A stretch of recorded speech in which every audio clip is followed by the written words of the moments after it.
Ooh, mystery as beheaded penguins and dead seabirds wash up on shore.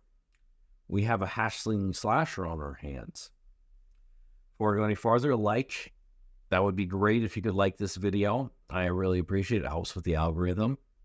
Comment, subscribe, all that good stuff. Of course, we like to have fun here. The headless corpses of tiny penguins and numerous dead... Jesus Christ, it's going to be dark.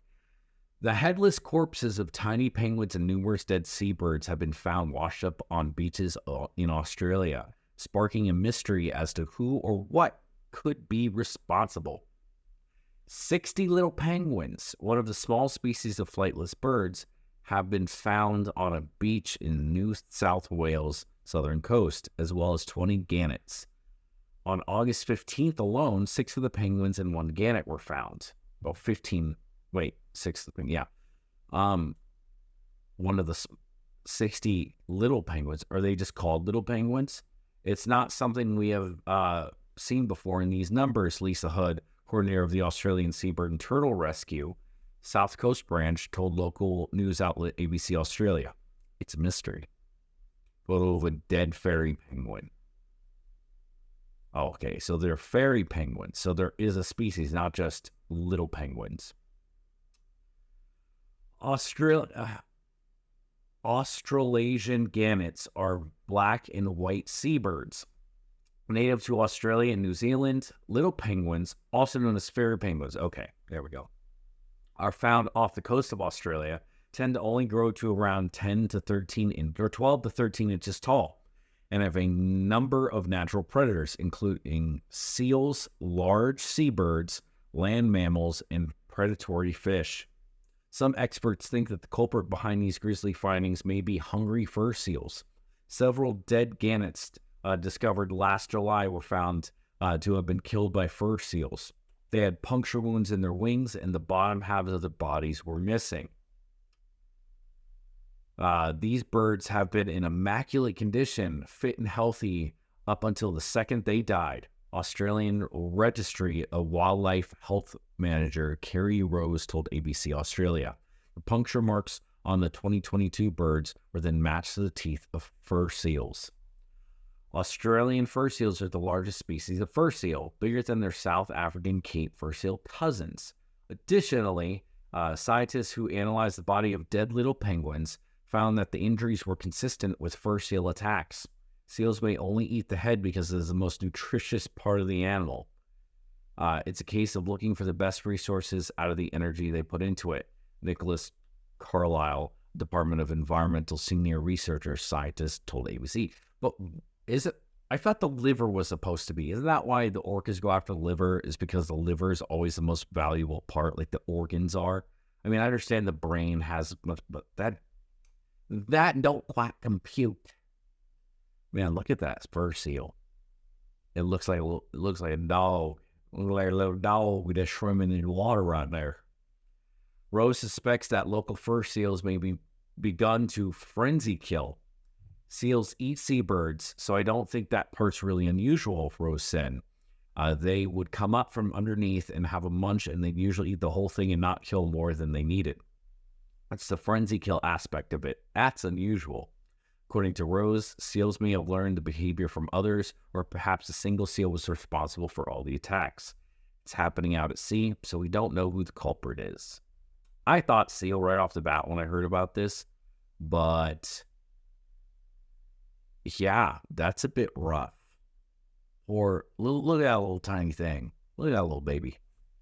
He did though. Fairy penguins. I mean, here's the thing. We like to pretend we know. Like there was an instance where these seals were washing up on the beach because they had these weird bite marks on them, and it came to be found out. I think they were saying like Greenland sharks or something were responsible or thought to be responsible. I don't even remember where it was. But like this stuff happens all the time. We say, oh, this is very unusual. And I've caught myself saying it, and I've kind of got trying to get out of the habit of doing this because we don't know what these animals are doing. We don't know what most of these animals are doing. We think we know, but the more and more we look into animal behavior, the more and more we realize that animals are more like us than we like to believe.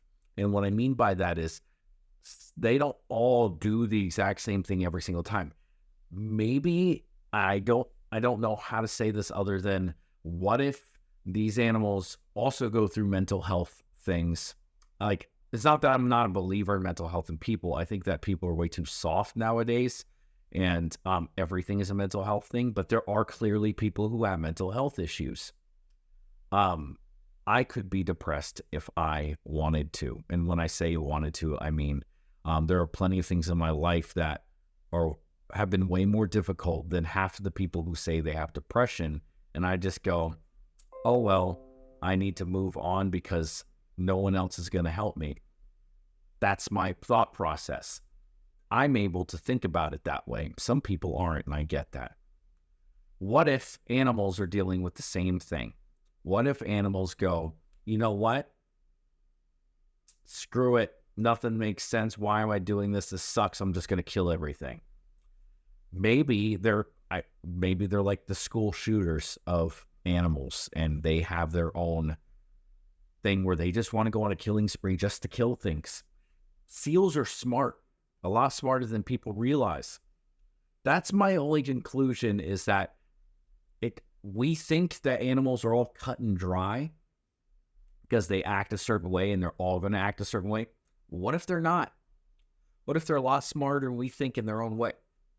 And they just want to kill a bunch of birds. Who's going to stop them? They have no laws against it. They just do whatever they want to do. So for us to be like, this is strange and we don't know why or who's doing it, could just be a seal that's like, you know what? Screw these fairies. I'm going to kill them all. Of course, they don't call them fairies. They probably have their own native tongue word for it. But let me know what you would think down below. Do you think I'm off base here?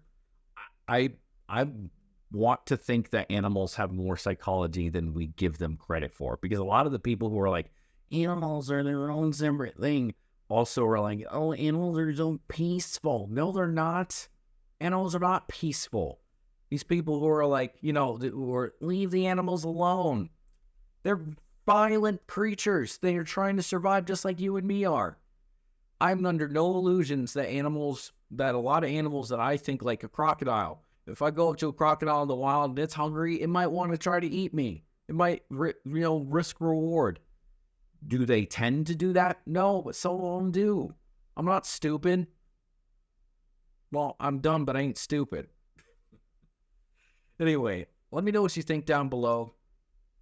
I've already got another video uploaded on my second channel. So if you want to go check that out, I greatly appreciate it. DNA Reptiles 2. I'm going to try to get all those long form videos on there. Also join my Discord if you haven't already, DNA_reptiles. That's pretty cool if you did that as well. And yeah, I also have the daily extra video if you become a channel member. And I might make a second tier. I don't know. Depends on how I feel about it.